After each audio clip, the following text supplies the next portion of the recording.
Hello everyone and welcome back to another Figurehead Reviews video, and today we are going to be taking a look at the DC Comics Multiverse figure from the King Shark Collect and Connect wave, and we have the Joker from The Dark Knight Returns.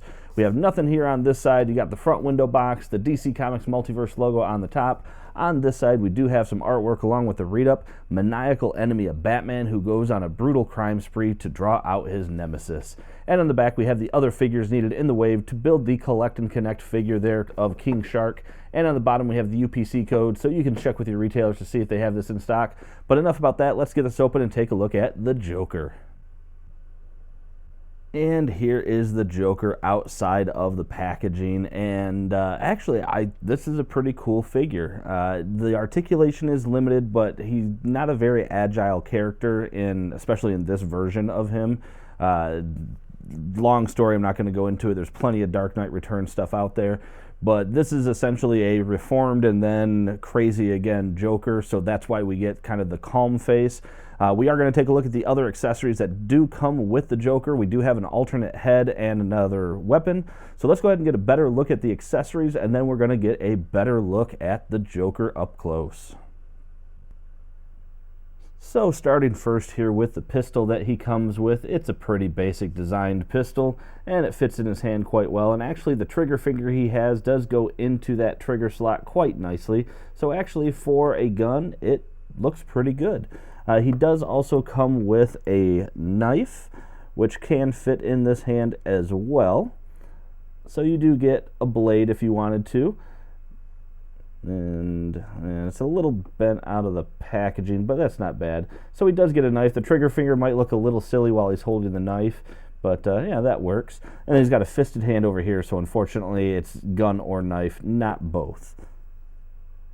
And he does also come with this alternate head, which is his grinning face, and you can see a big ugly slot there in his eye, and that is meant for one of the climactic scenes between him and Batman, where Batman finally puts a batarang through his eye. So you get this little batarang that has a peg on it, and that batarang is going to just port into the eye socket here.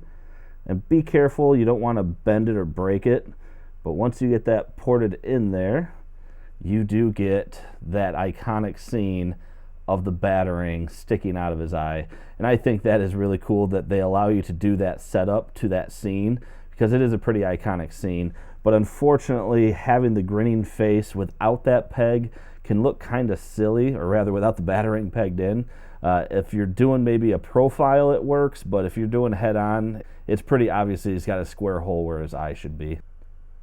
And getting a better look up close here at the Joker head sculpt, and it's a good head sculpt, and the paint, I feel like they were going for I don't know, they were trying to go for this crudely applied makeup, but they forgot to finish painting. Look how it stops there on his jawbone, and then on this side, his entire cheek. Now this obviously is just on the one that I have, but why didn't they just have the white, you know, like they have on the neck here, the white skin tone? Why didn't they just do that? I feel like they did a lot of paint for no reason. And then you get this sort of weird off-white. I don't know. The hair looks fine. I think the hair came out good. The green with some of that accents. I love that we got some detailing in the hair. And I don't know why, but this head sculpt reminds me of like David Bowie. I don't know. That's kind of weird. Going down to the rest of the figure, though, he's wearing this big white suit, which is, again, something from that series. Very cool looking. Not a whole lot going on with it, just a pretty basic looking sculpt.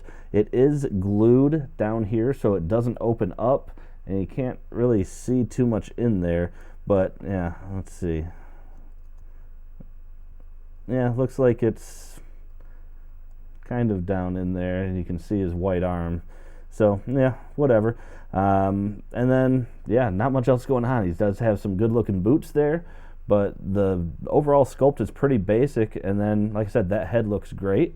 Let's go ahead and pop on the other head real quick and take a look at what it looks like on the figure.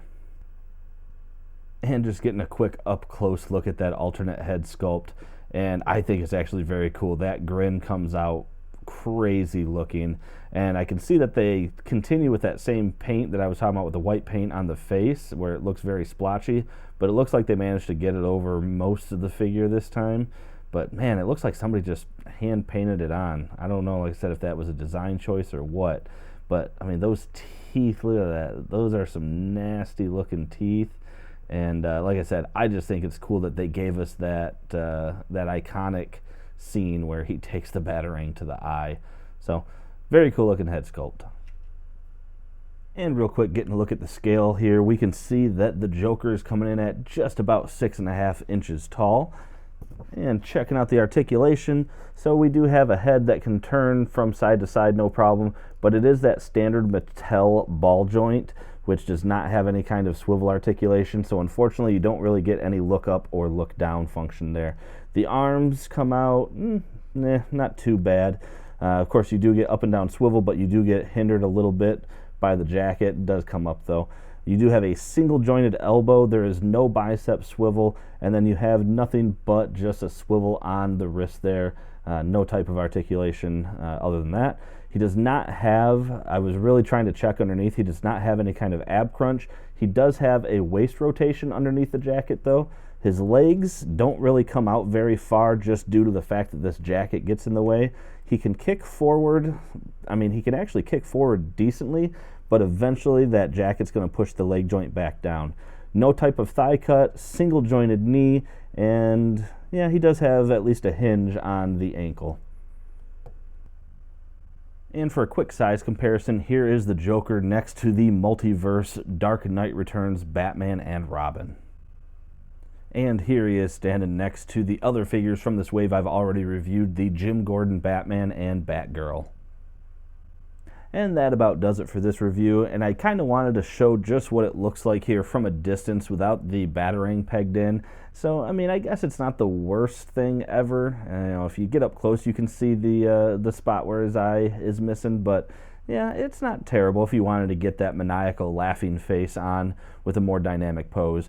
But anyway, very cool figure, you know, limited articulation. One thing I'm a little bummed about is him sitting down, because when he does get killed by Batman, in this case with the batarang, he is slumped over, and because of the limitations of the jacket here, you can't really get him in a slumped down pose.